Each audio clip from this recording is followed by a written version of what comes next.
Last में कराया था आपको माध्यिका और माध्य, माध्य मतलब औसत होगा, तो माध्यिका और माध्य में आपको संबंध बताया था। तो माध्यिका और माध्य दोनों बराबर होंगे अगर पद समांतर श्रेणी में है तब। तो पद अगर समांतर श्रेणी में है तो माध्यिका और माध्य दोनों का वैल्यू बराबर होगा, ध्यान रखिएगा। ये रिजल्ट आपने बताया था, जो माध्य होता है मतलब औसत, ये माध्यिका के बराबर हो जाता है। जो माध्य होता है मतलब औसत जो होता है वो माध्यिका के बराबर हो जाता है अगर पद समांतर श्रेणी में होंगे तब। ध्यान रखिएगा, यहाँ पे कंडीशन ध्यान रखेंगे, पद समांतर श्रेणी में होने चाहिए, पद समांतर श्रेणी में होने चाहिए। माध्यिका क्या होता है? मध्य पद होता है। अगर 5 पद है तो मध्य पद कौन सा होगा? तीसरा। अगर 5 पद हैं, अगर मैं बोला 2, 4, 6, 8, 10, इन पांचों का अगर आप देखेंगे तो माध्य और माध्यिका दोनों क्या आएगा? बराबर, क्योंकि ये पद किसमें है? समांतर श्रेणी में। तो माध्यिका क्या आएगा यहाँ पे? 6। माध्यिका मतलब मध्य वाला पद क्या आएगा? 6। इसी 6 को मैं क्या बोल दूंगा? औसत। क्योंकि समांतर श्रेणी के केस में माध्यिका और औसत क्या होगा? बराबर होगा। अगर मैं बोला 2, 4, 6, 8, 10, 12, यहां पे अगर मैं आपसे पूछूं ये पद जो है ये समांतर श्रेणी में है, अगर मैं माध्यिका पूछूंगा आपसे क्या होगा, तो आप यहाँ पे क्या बोलेंगे? मध्य में 2 पद आएगा, इन दोनों के भी जो बीच में है वो क्या होगा? माध्यिका। 6 और 8 के भी बीच में क्या आएगा? 7।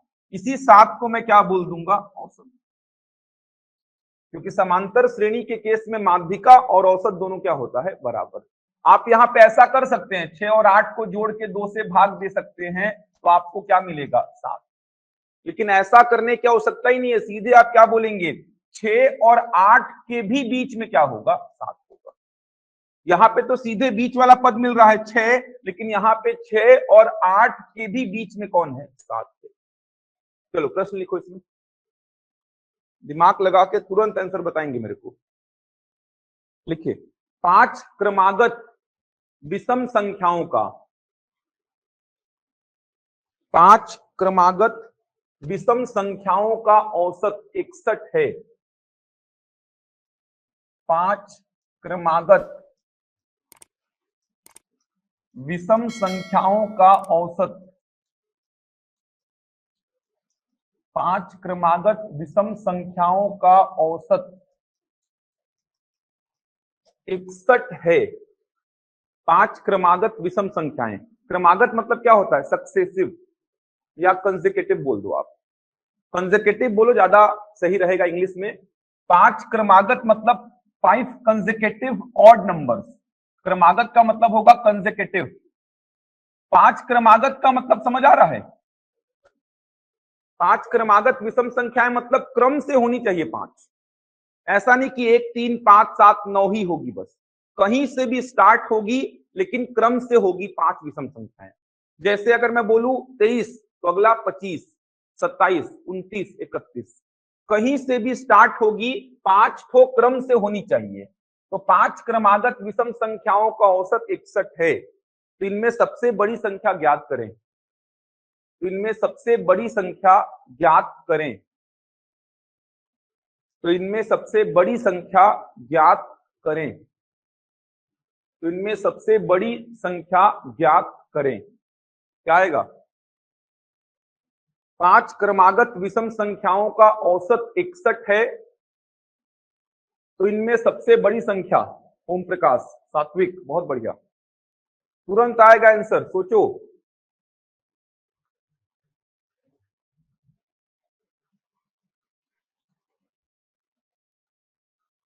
केएस कुमार, बहुत बढ़िया,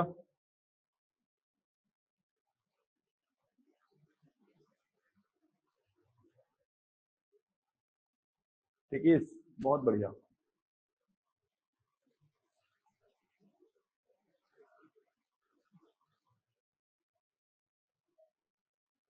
इधर पे बताओ भाई, कोई तो बताओ क्या आएगा? The average of 5 consecutive odd numbers is 61. Find the largest of these numbers. 5 क्रमागत विषम संख्याएं किसमें होंगी? ये समांतर श्रेणी में होंगी ना। 5 क्रमागत विषम संख्याएं, क्रमागत मतलब क्रम से हैं, मतलब समांतर श्रेणी में होंगी। इनका औसत आपको दिया है 61। बोल रहा है इनमें सबसे बड़ी संख्या कौन सी होगी? क्या होगी?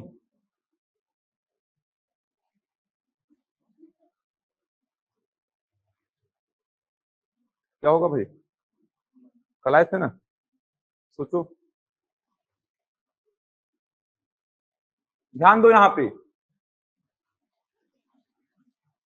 5 क्रमागत विषम संख्याओं को समझो पहले। 5 क्रमागत विषम संख्याओं को समझो। 5 क्रमागत विषम संख्याओं का मतलब क्या हो जाएगा? ये देखो, ये 5 क्रमागत विषम संख्याएं हैं, ये भी तो 5 क्रमागत विषम संख्याएं हैं। तो ध्यान देंगे, 5 क्रमागत मतलब क्रम से विषम संख्याएं होनी चाहिए 5 को। ऐसा नहीं कि शुरू से 5। अगर मैं बोलता प्रथम 5 विषम संख्याएं तो आप क्या बोलते? 1 3 5 7 9। लेकिन मैं बोला 5 क्रमागत विषम संख्याएं। क्रमागत मतलब क्रम से होनी चाहिए। कहां से स्टार्ट हो रही है मेरे को नहीं पता, लेकिन जहां से भी स्टार्ट होगी क्रम से 5 तो होनी चाहिए। ये देखो, जैसे 51 अगर है तो 51 के बाद क्या आएगा? 53, 55, 57, 59। ये भी क्या है? 5 क्रमागत विषम संख्या। तो 5 क्रमागत विषम संख्याएं मतलब 5 तो विषम संख्या क्रम से होनी चाहिए, बस। अब एक बात समझो, 5 क्रमागत विषम संख्याएं हैं, मतलब ये 5 क्रमागत विषम संख्याएं हैं, ये पांचों किसमें होंगी? समांतर श्रेणी में।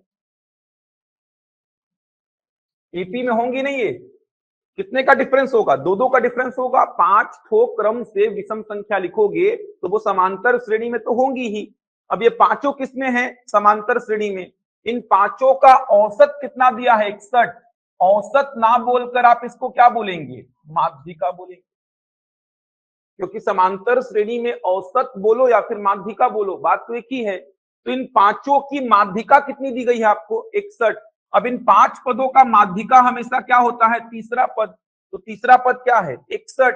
तो उसके आगे वाला विषम संख्या 63 और 65, पीछे वाला 59 और 57। सबसे बड़ा कौन है? 65।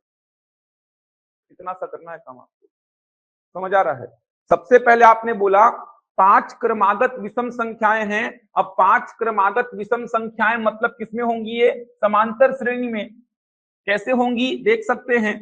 5 क्रमागत विषम संख्याएं, 5 क्रमागत विषम संख्याएं। क्रमागत मतलब क्रम से 5 तो विषम संख्या है, तो वो समांतर श्रेणी में तो होगी ही। क्रमागत का मतलब ही समांतर श्रेणी होता है, ऐसा भी सोच सकते हैं आप। क्रमागत मतलब क्रम से, मतलब 5 क्रमागत विषम संख्या बोला मतलब ये पांचों समांतर श्रेणी में होंगी, कंफर्म है। अब ये 5 संख्याएं हैं जो समांतर श्रेणी में हैं। अब इन 5 संख्याओं का औसत आपको दिया है 61। आप औसत ना बोलकर क्या बोल सकते हो? माध्यिका, क्योंकि समांतर श्रेणी में औसत और माध्यिका बराबर होता है। तो इन पांचों का माध्यिका आपको 61 दिया है। इन पांचों का माध्यिका कहां पे मिलता है आपको? इन पांचों का माध्यिका मिलता है आपको, ये देखो, तीसरा पद। तो ये तीसरा पद कितना दिया है? 61। उसके आगे वाला विषम संख्या 63 और 65, पीछे वाला 59 और 57। सबसे बड़ा क्या होगा? 65 बन जाएगा। बताओ कहीं पे डाउट है तो। 5 क्रमागत विषम संख्याएं मान के भी बना सकते हैं, इसको समझाऊंगा कैसे मानना है। लेकिन आपको ऑब्जेक्टिव पेपर सॉल्व करना है, सीधे आंसर आएगा। बनेगा भाई सभी से? समझ आ रहा है क्या कंसेप्ट लग रहा है?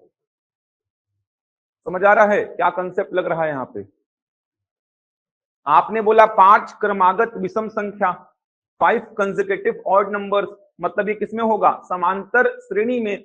अब समांतर श्रेणी में है तो जो औसत होगा वही क्या होगा? माध्यिका। तो इन 5 संख्याओं का माध्यिका कितना दिया है? 61।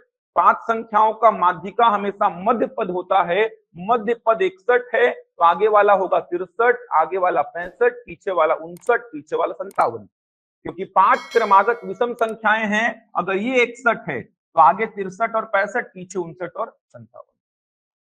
अगला क्वेश्चन लिखो। इसके नीचे आधा पेज छोड़ दीजिए, इसका एक और प्रोसीजर बताऊंगा मैं। अगला क्वेश्चन लिखिए। 7 क्रमागत प्राकृत संख्याओं का औसत 20 है। 7 क्रमागत प्राकृत संख्याओं का औसत 20 है। 7 क्रमागत प्राकृत संख्याओं का औसत 20 है। 7 क्रमागत प्राकृत संख्याओं का, प्राकृत संख्या बोला यहां पे, औसत 20 है। तो इनमें सबसे बड़ी संख्या ज्ञात करें। 7 क्रमागत प्राकृत संख्या, नेचुरल नंबर्स। जल्दी से आंसर बताओ। 7 क्रमागत प्राकृत संख्याओं का औसत 20 है, इनमें सबसे बड़ी संख्या 20। कहां से आ जाएगा 26? 23 आएगा, 23 आएगा। टिकेश, सात्विक, बहुत बढ़िया। टिकेश, ठीक है। 7 क्रमागत प्राकृत संख्याओं का औसत 20 है। क्या बोल रहा हूं, क्या कर रहे हो यार? सोचो थोड़ा सा, दिमाग तो लगाओ। फॉर्मूला कहां से लगा रहे हो इसमें यार? प्रथम 7 थोड़ी बोला हूं यार, 7 बोला हूं। 7 कहीं से भी हो सकती है, आपको पता थोड़ी है। राम, बहुत बढ़िया। आशीष, दिनेश, ओम प्रकाश, ठीक। जल्दी बनाओ।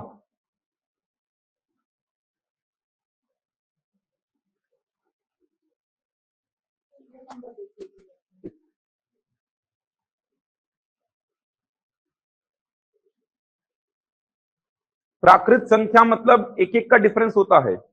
1 2 3 4 5 6 ये होता है प्राकृत संख्या। प्राकृत संख्या बता चुका हूं, 1 2 3 4 5 6 ये सब होता है प्राकृत संख्या भाई। 23 आएगा। अहिल्या साहू, बहुत बढ़िया।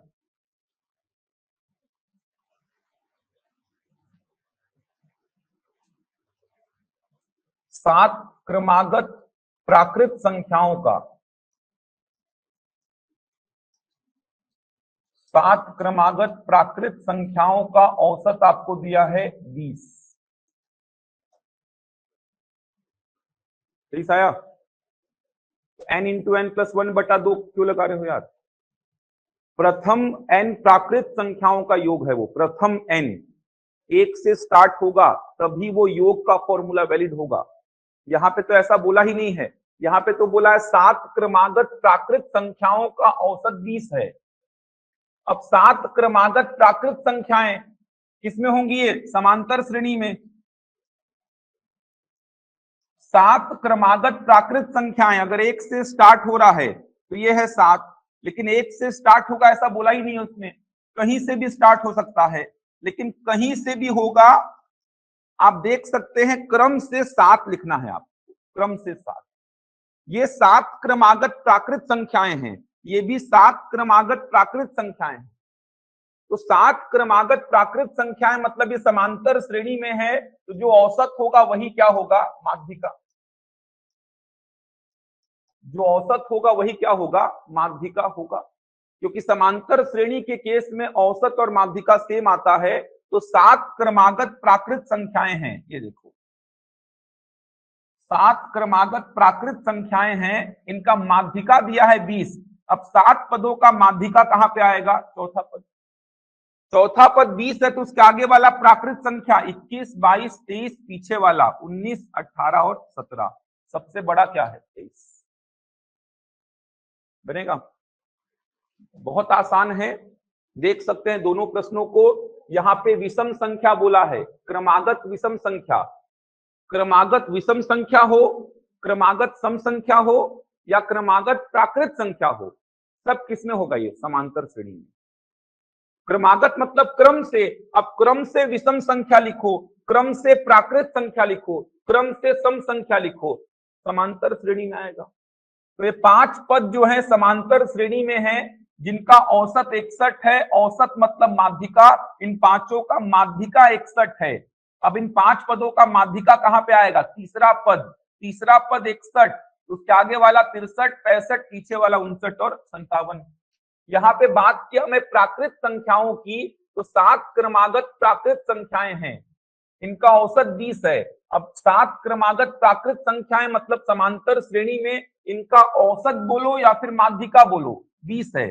अब इन 7 पदों का माध्यिका कहां पे आएगा? चौथा पद। चौथा पद क्या है? 20। तो आगे वाला 21, 22, 23, पीछे वाला 19, 18, 17। सबसे बड़ा क्या हो जाएगा? 23 बन जाएगा। एक और लिखो, आधा पेज छोड़ेंगे इसके नीचे, लिखेंगे। ऑनलाइन में किसी को डाउट तो नहीं है भाई? यहां तक जल्दी बताओ, ऑनलाइन में किसी को डाउट तो नहीं है? इसका एक और तरीका बताऊंगा जहां पे क्रमागत सम संख्या, क्रमागत विषम संख्या, क्रमागत प्राकृत संख्या आप मानेंगे। देखो, चार क्रमागत सम संख्याओं का, इवन नंबर्स, 4 क्रमागत सम संख्याओं का औसत 27 है।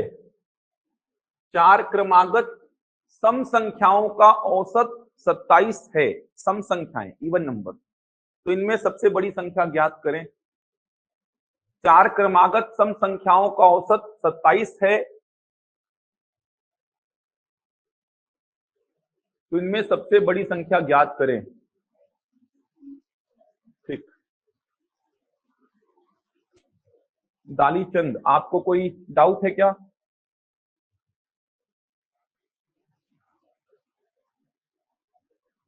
बनाओ, जल्दी से बनाओ। 30 आएगा, बहुत बढ़िया। ओम प्रकाश, टिकेश, बनाएंगे इस प्रश्न को आप लोग जल्दी से।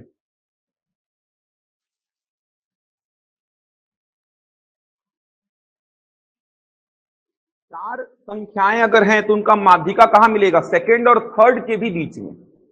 तो सेकंड और थर्ड के भी बीच में क्या आ रहा है? 27। उसके आगे वाला 28, पीछे वाला 26। 28 के आगे 30, 26 के पीछे 24। तो कंसेप्ट ही है, कोई शॉर्टकट नहीं है, ये ध्यान रखिए। ये पूरा कंसेप्ट है जो आपने पढ़ा है, क्योंकि आपने माध्यिका को समझा है, तो कोई शॉर्टकट नहीं है। ये पूरा का पूरा कंसेप्ट सीख रहे हो आप।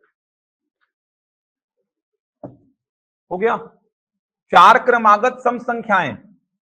अब क्रमागत सम संख्याएं हैं मतलब किसमें होंगी? ये समांतर श्रेणी में होंगी।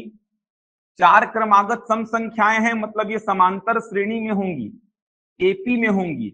अब समांतर श्रेणी में अगर हैं तो सिंपल सी बात है, जो औसत होगा वही क्या होगी? माध्यिका। क्योंकि आपने रिजल्ट कल देखा था, समांतर श्रेणी में माध्यिका और औसत दोनों क्या होते हैं? बराबर। अब इन 4 पदों की माध्यिका 27 है। अब इन 4 पदों की माध्यिका कहां पे मिलेगी? सेकंड और थर्ड के भी बीच में। जैसे एग्जांपल के लिए 2, 4, 6 और 8, इनका माध्यिका क्या होगा? 5 होगा। सेकंड और थर्ड के भी बीच में आएगा। उसी प्रकार इन 4 सम संख्याओं को आप देखेंगे तो क्रमागत है, मतलब क्रम से। इनका औसत 27 है, मतलब माध्यिका 27। माध्यिका कहां मिलेगा? सेकंड और थर्ड के भी बीच में। ये 27 हो गया तो ये क्या होगा? 28, और ये 26, ये 30, और ये क्या? 24। सबसे बड़ी क्या है? 30 बन जाएगा।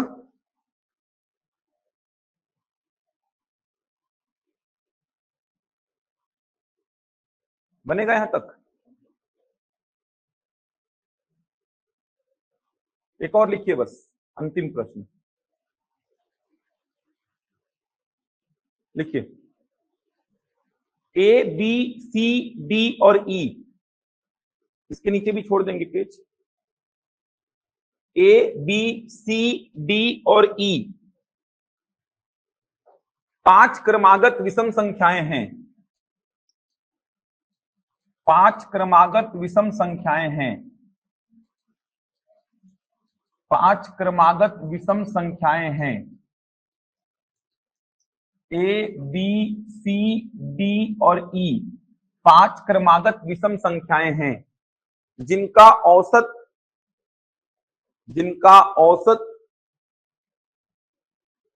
35 है। जिनका औसत 35 है, जिनका औसत 35 है, तो ए और ई का गुणनफल ज्ञात करें।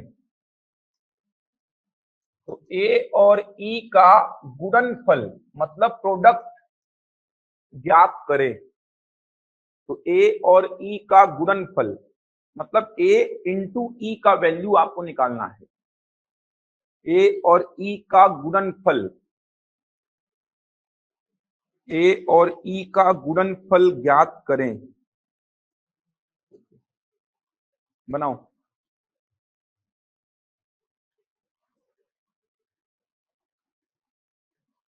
विषम मतलब ऑड नंबर्स। 5 क्रमागत विषम संख्याएं हैं, ए बी सी डी और ई। तो ए और ई का 1000,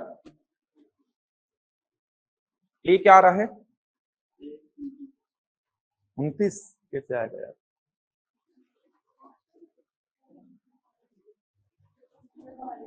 35 के पहले 33 आएगा। 1029, 1209, सॉरी 1209, ठीक है, बढ़िया। ओम प्रकाश, टिकेश, फागुलाल, सात्विक, टिकेश, दिव्या, 1209 आएगा। अच्छा 33 लिखे हो क्या? ठीक, सुधार लो उसको। 1209 आएगा, बहुत बढ़िया। किरण राज, पिंकी, ठीक है। 10 सेकंड 12 सेकंड में ऐसे प्रश्न डील कर लोगे आप, ध्यान रखिए। तो कंसेप्ट ही सीखना है। शॉर्टकट अगर पढ़ते भी है आप तो उसके पीछे का कंसेप्ट को सीखेंगे, तभी वो परमानेंट आपको याद रहेगा। आपको अंदर से फील आना चाहिए कि समझ के आपने पढ़ा है, आप कारण सामने वाले को बता सके, आपने जो काम किया है उसका कारण आप सामने वाले को बता सके, ऐसा आपको पढ़ना है। आ गया सभी का? निशांत, आशीष, दालीचंद, गोकुल, ठीक। 5 क्रमागत विषम संख्याएं हैं, A B C D E. अब क्रमागत विषम संख्याएं हैं मतलब किसमें होंगी ये? समांतर श्रेणी में, समांतर श्रेणी में होंगे। और समांतर श्रेणी में औसत बोलो या फिर इसी को माध्यिका बोलो, एक ही बात है। तो इन पांचों का माध्यिका दिया है आपको 35। अब इन पांचों का माध्यिका कौन सा पद होगा? तीसरा पद। तो तीसरा पद क्या है? 35। तो उसके आगे वाली विषम संख्या 37 और 39, पीछे वाली 33 और 31। तो ए क्या है 31 और ई क्या है 39। इन दोनों का गुणा कर दीजिए, कितना आ जाएगा? 1209। बन जाएगा इस प्रकार का प्रश्न आपसे। तो ध्यान रखेंगे, बहुत आसान है। सबसे पहली बात, क्रमागत सम संख्या बोले, क्रमागत विषम संख्या बोले या क्रमागत प्राकृत संख्या बोले। अच्छा कुछ नहीं बोला सम और विषम तो क्या लेकर चलेंगे? प्राकृत। ध्यान रखिएगा, अगर सम और विषम, सम और विषम कुछ नहीं बोला, सम और विषम कुछ नहीं बोला तो आप क्या लेकर चलेंगे? प्राकृत लेकर चलेंगे। कुछ नहीं बोलेगा, केवल बोलेगा 7 क्रमागत संख्याएं, ना सम बोला ना विषम बोला ना प्राकृत बोला, तो आप उसको क्या लेकर चलेंगे? प्राकृत लेकर चलेंगे।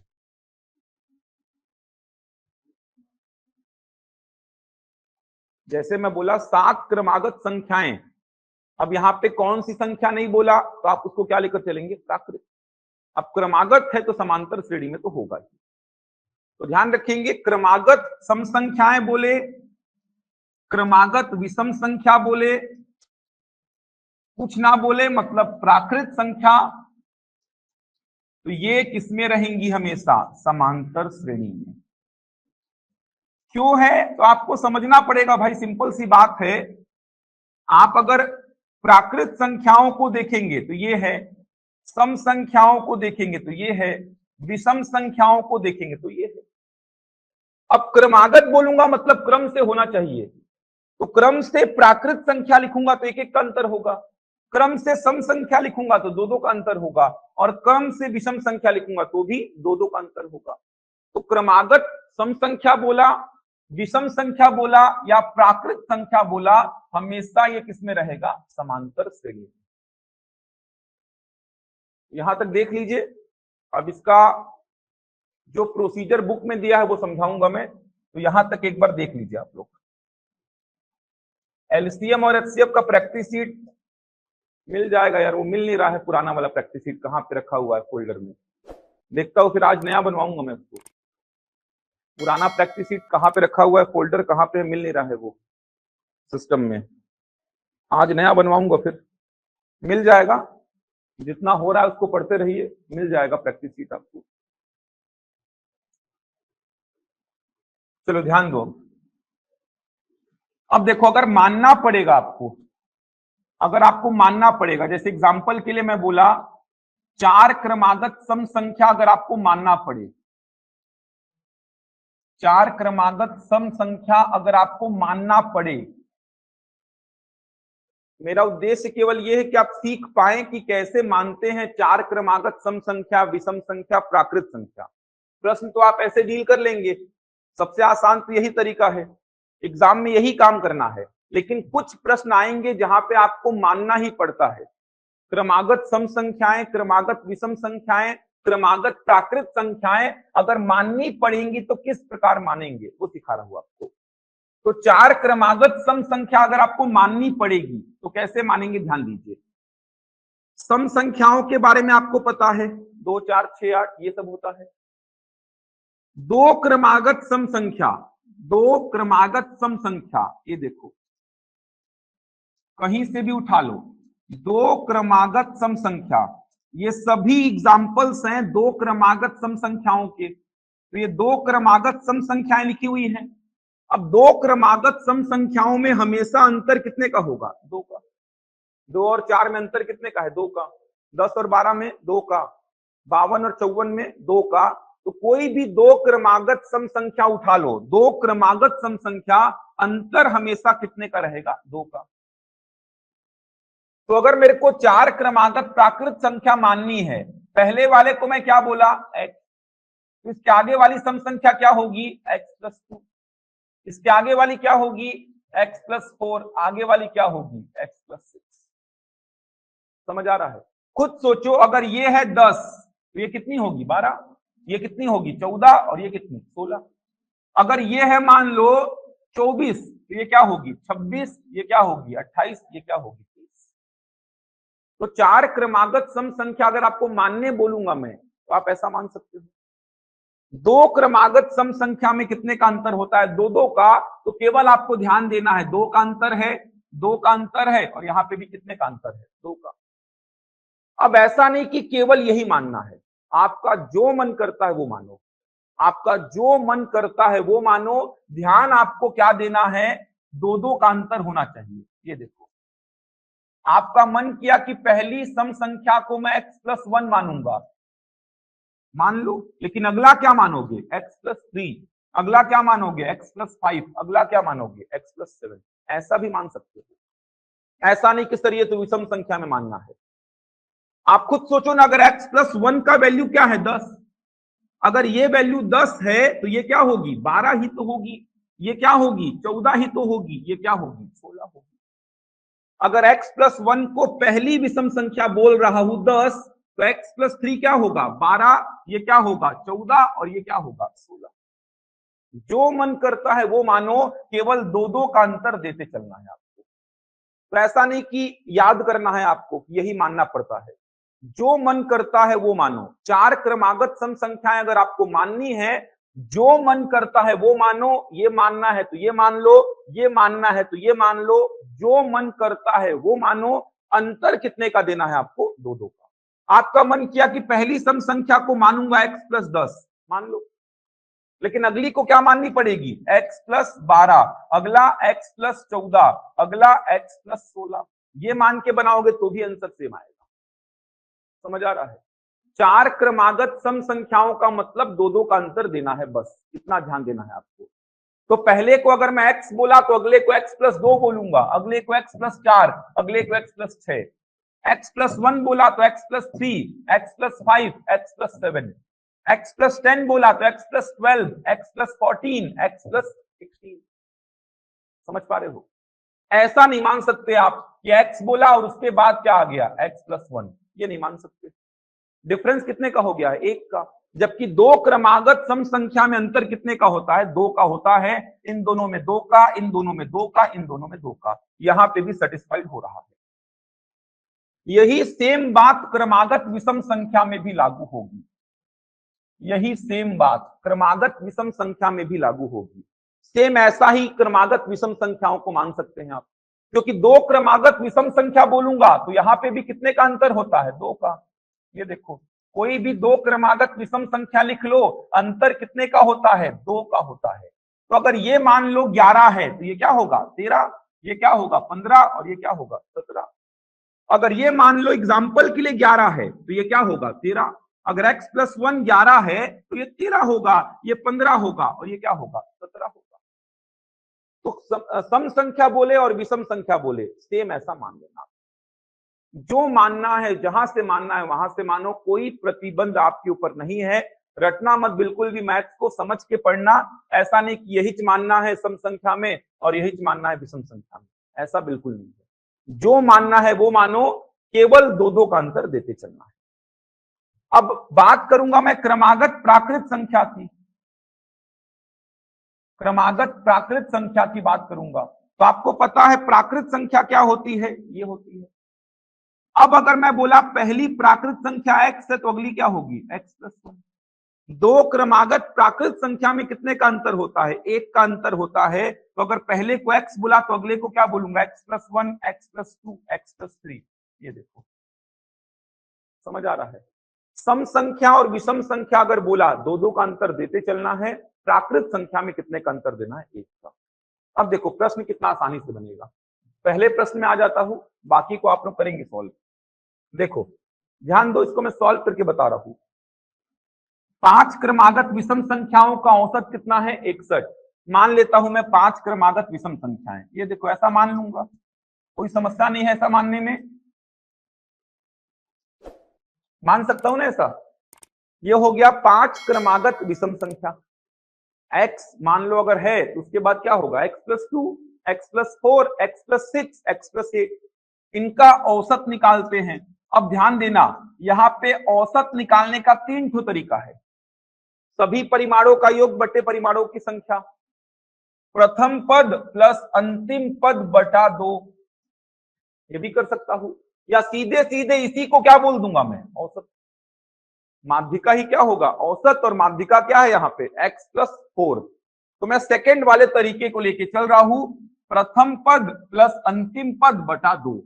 आप चाहो तो सभी परिमाणों का योग बटे परिमाणों की संख्या भी कर सकते हो। आप चाहो तो सीधे इसी को क्या बोल दो? औसत। औसत कितना दिया है? 61। ये क्या हो गया? 2x + 8 / 2 हो जाएगा। आप 2 को कॉमन निकाल के काटोगे तो x + 4 ही तो आएगा। समझ आ रहा है?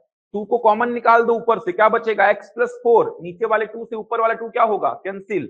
x + 4 ही तो आएगा। आपका मन है, 3 तरीके हैं। अगर पद समांतर श्रेणी में है तो औसत निकालने का 3 तरीका, सभी परिमाणों का योग बटे परिमाणों की संख्या, प्रथम पद प्लस अंतिम पद बटा 2। तीसरा तरीका भी क्या है? माध्यिका। इन 5 पदों का माध्यिका कौन सा पद होगा?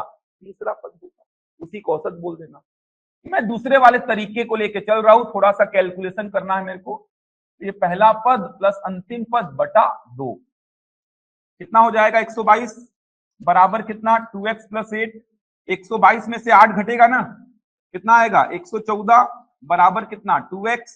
तो x का वैल्यू कितना आया? 57 आएगा। 57 x आया 57। तो बता दो फटाफट, पहली संख्या 57, उसके बाद क्या आएगा? 59, उसके बाद 61, उसके बाद 63, उसके बाद 65। समझ आ रहा है?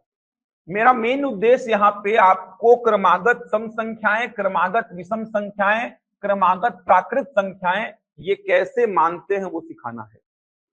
उत्तर तो पहले ही निकाल चुके हैं आप इसका। मेरा मेन उद्देश्य यहाँ पे यही है कि आप क्रमागत सम संख्याओं को मानना सीख जाएं, क्रमागत विषम संख्याओं को कैसे मानते हैं ये जान जाएं, क्रमागत प्राकृत संख्याओं को कैसे मानते हैं ये जान जाएं। तो ध्यान रखेंगे, क्रमागत सम संख्या, क्रमागत विषम संख्या, अंतर दो दो का देना है। जहां से मानना है वहां से स्टार्ट कर लो। आप x से स्टार्ट कर रहे हो तो अगला x + 2 आ जाएगा। अगला x प्लस 4, अगला x प्लस 6, अगला x प्लस 8। औसत आपको निकालना है। औसत निकालने का 3 तरीका, मैंने दूसरा तरीका यूज किया, प्रथम पद प्लस अंतिम पद बटा 2। औसत कितना दिया है 61, x और x कितना हो गया 2x प्लस 8 डिवाइड बाई 2 कितना आ जाएगा 122 बराबर 2x प्लस 8। 122 में से 8 घटाऊंगा 114, तो x का वैल्यू कितना आ गया 57। x आया 57, तो उसके आगे वाला 59, फिर 61, 63 और 65। मेन उद्देश्य मेरा ये सिखाना है आपको। मान पाएंगे क्रमागत सम संख्या। अच्छा, इसी को ऐसा भी मान सकते थे, पहली विषम संख्या x प्लस 1, तो दूसरी x प्लस 3, फिर x plus 5, x plus 7, x plus 9, ऐसा भी मान सकते हो आप, ऐसा भी मान सकते हो, कोई समस्या नहीं है इसमें। समझ आ रहा है? ऐसा मानोगे तो भी आंसर आएगा। ऐसा मानोगे तो x निकलेगा 56, ऐसा अगर मानोगे तो x आएगा 56, तब 56 और एक क्या होगा 57, 56 और 3 59, 61, 63 और 65। जो मानना है वो मानो, आंसर सब में फाइनली आपको ये मिलने वाला है। मान पाओगे? क्रमागत सम संख्याएं, क्रमागत विषम संख्याएं और क्रमागत प्राकृत संख्याएं। ध्यान रखेंगे, औसत निकालने का 3 तरीका है, मैंने दूसरा तरीका यूज किया है, प्रथम पद प्लस अंतिम पद बटा 2।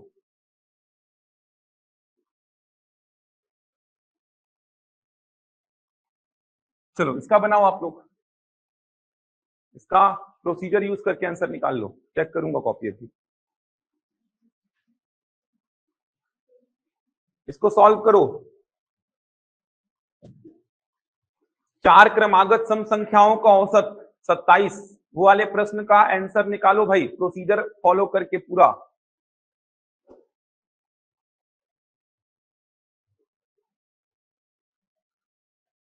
चार क्रमागत सम संख्याएं मान लो, x, x plus 2, x plus 4, x plus 6। जो मानना है वो मानो, 2-2 का अंतर आपको देना है बस। जल्दी सॉल्व करिए। ऑनलाइन में भी आप लोग सॉल्व करके कमेंट करेंगे भाई, अगर सॉल्व हो गया होगा तो कमेंट करेंगे, ये काम आएगा आपको आगे। क्रमागत सम संख्या, क्रमागत विषम संख्या, ये सब काम आएगा, इसीलिए पढ़ा रहा हूं ये। केवल आंसर निकालना होता तो आंसर तो आप निकाल चुके हैं पहले ही। बन गया? 7 क्रमागत प्राकृत संख्याओं वाला भी बना लीजिए फिर जल्दी से, इसके बाद कुछ और देखते हैं। फिर सम संख्या वाला बन जाएगा तो प्राकृत संख्या वाला बनाएंगे फिर।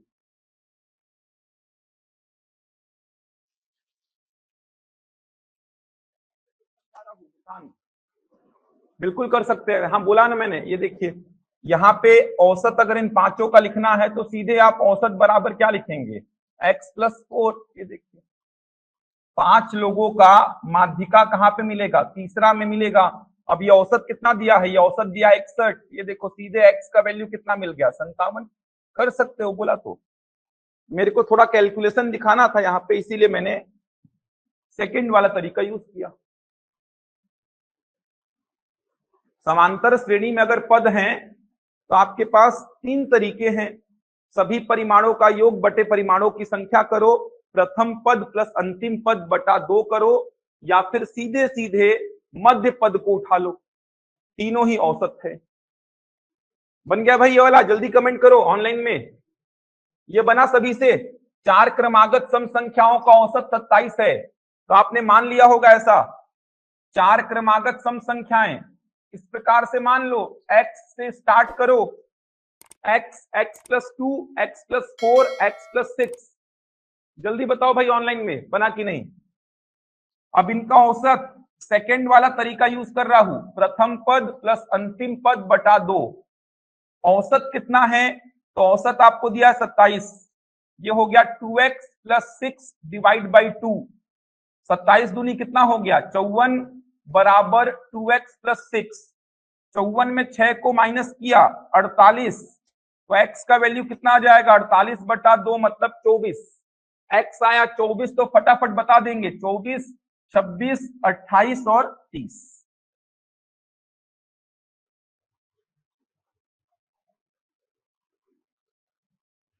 बाकी लोग बताओ यार जल्दी ऑनलाइन में, इधर दिखाई कॉपी आप लोग, सम संख्या वाला दिखाओ। ठीक, आया आपका सम संख्या वाला।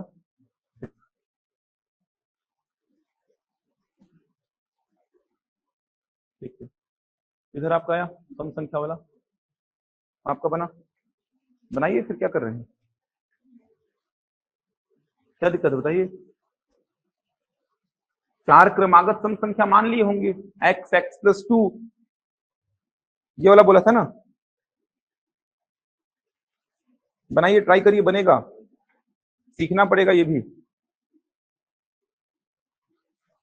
x 24 आया ना, तो बड़ी वाली संख्या पूछेगा तो आंसर 30 बताएंगे ना। x का वैल्यू आंसर नहीं होगा, बड़ी संख्या पूछा है तो बड़ी संख्या मतलब 30, बड़ी संख्या मतलब ये ना x प्लस 6 आया आपका।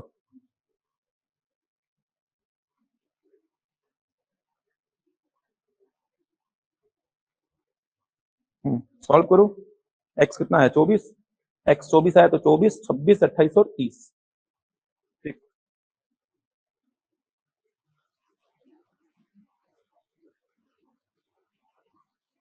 वही बनाना है भाई ओम प्रकाश, हो गया। चलो तो ये बाकी जो बचा उसको घर में कर लीजिएगा आप लोग। मेन ये उद्देश्य था, ये आप सीख चुके हैं कैसे मानना है। तो 4 क्रमागत सम संख्या माननी है तो आपने मान ली x x plus 2, x plus 4, x plus 6। चलो बढ़े आगे,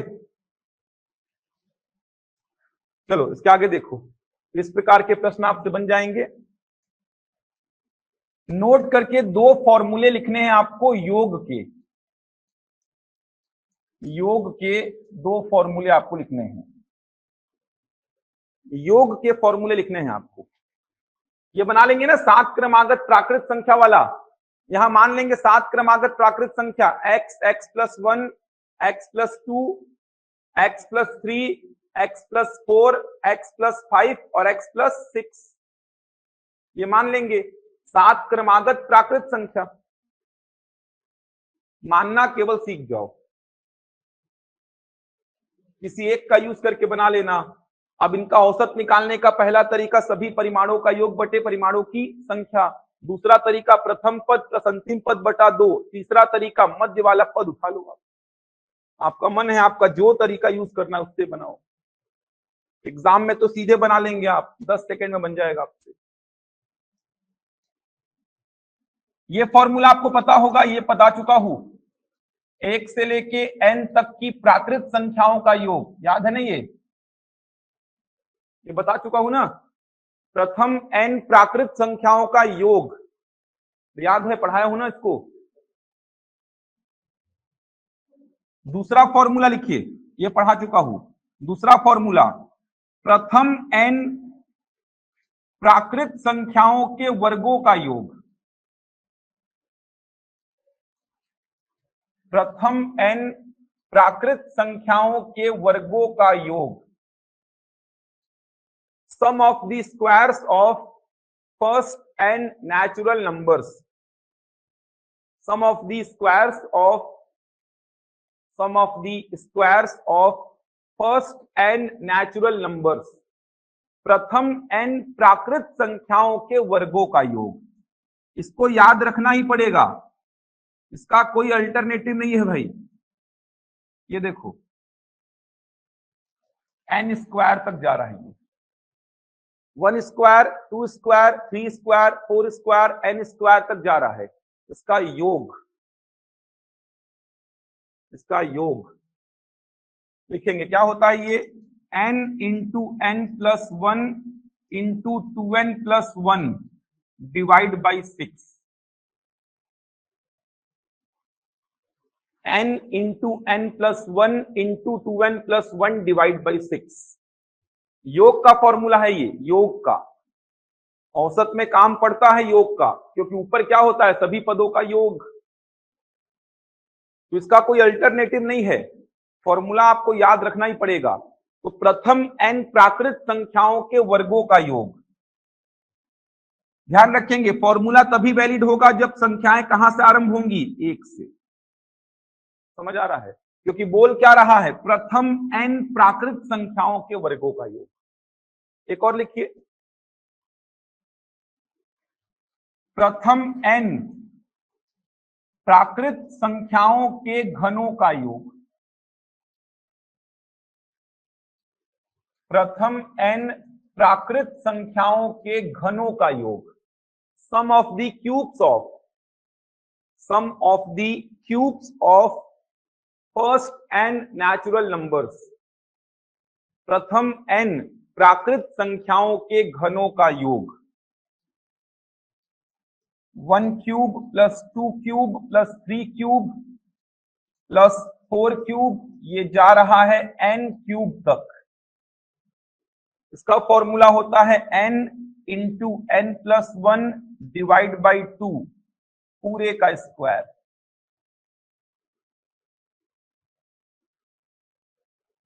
इन दोनों फॉर्मूला को याद रखना ही पड़ेगा, इनका कोई अल्टरनेटिव नहीं है, इनके बिना काम नहीं चलेगा। इसमें काम चल जाता है क्योंकि ये समांतर श्रेणी में बनता है, और समांतर श्रेणी में आपको औसत निकालना आता है, प्रथम पद प्लस अंतिम पद बटा 2।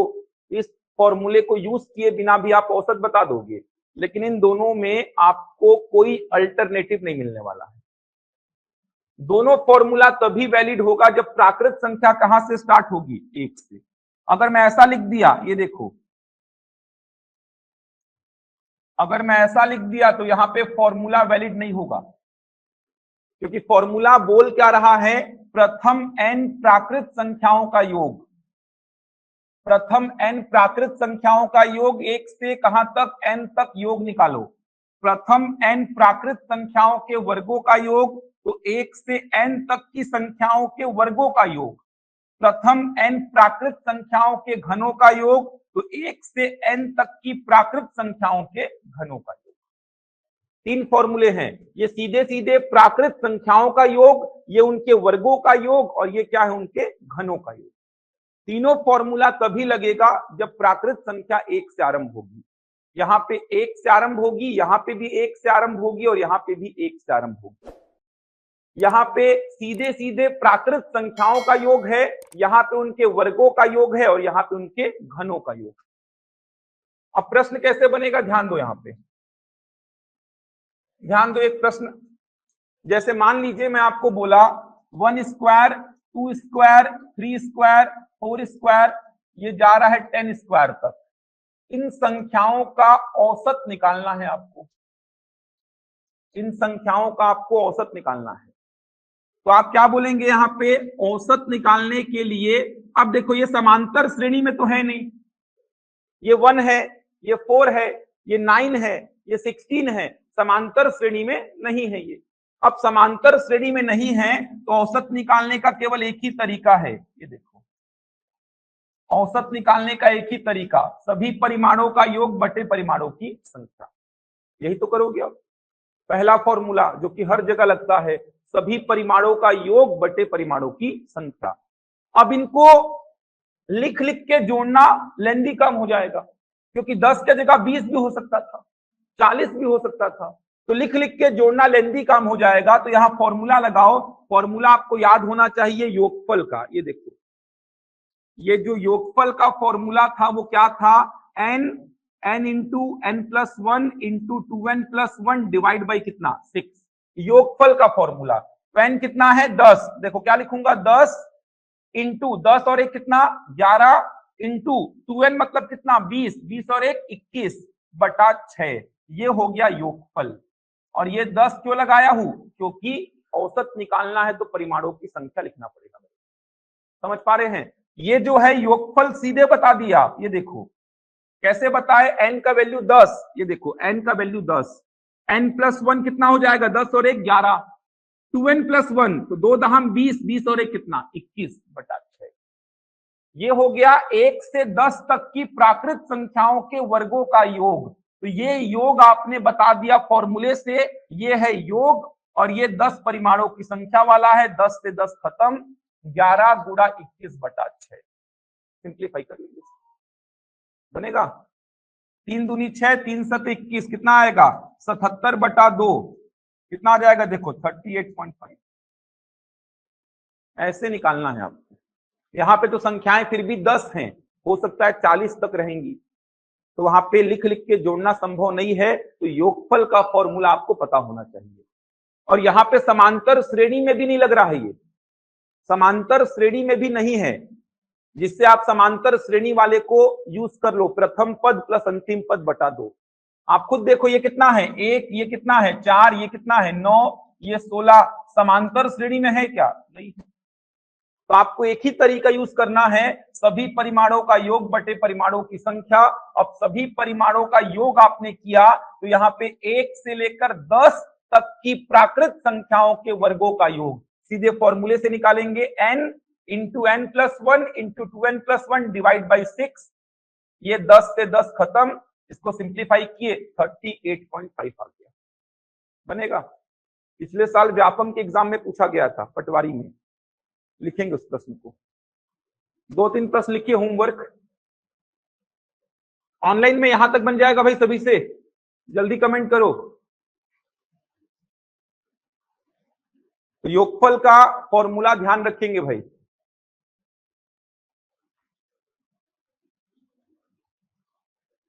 चलो 2 प्रश्न है, लिखो। प्रथम 39 पटवारी में पूछा गया प्रश्न है, प्रथम 39 प्राकृत संख्याओं के वर्गों का औसत ज्ञात करो। प्रथम 39 प्राकृत संख्याओं के वर्गों का औसत ज्ञात करो। प्रथम 39 प्राकृत संख्याओं के वर्गों का औसत ज्ञात करो। Find the average of the squares of first 39 natural numbers. ऐसा कुछ पूछ रहा है, ये देखो, इनका क्या निकालना है? औसत, इनका औसत निकालना है। प्रथम 39 मतलब 1 से 39, ऊपर क्या करेंगे सभी परिमाणों का योग, नीचे क्या परिमाणों की संख्या मतलब 39। अब ऊपर सबको लिख लिख के जोड़ना संभव नहीं है, फॉर्मूला लगाएंगे योग का, बन जाएगा। दूसरा लिखो, 1 क्यूब 2 क्यूब 3 क्यूब, ये जा रहा है 20 क्यूब तक, इसका औसत निकालना है आपको। इन दोनों का औसत निकाल लेंगे आप। तो पहला पैटर्न खत्म, अब स्टार्ट करेंगे दूसरा पैटर्न अगले लेक्चर में। बताया था 2 पैटर्न में पूरा चैप्टर चलेगा, पहला वाला पैटर्न खत्म हो गया इसमें। नोट्स को ही पढ़ लेंगे तो कोई भी एग्जाम का प्रश्न आपसे बन जाएगा। इतना सारा प्रश्न करा रहा हूं, सारे पॉइंट्स को कवर कर रहा हूं। माध्यिका तक मैंने समझा दिया है, जो कि अलग ही पूरा है माध्यिका। माध्य माध्यिका बहुलक पढ़ते हैं, वहां पे माध्यिका यूज होता है। मैंने यहीं पे आपको पूरा का पूरा माध्यिका पढ़ा दिया है। चलो दोनों प्रश्नों को बना के आएंगे, इसके आगे देखेंगे अगले लेक्चर में। चलो।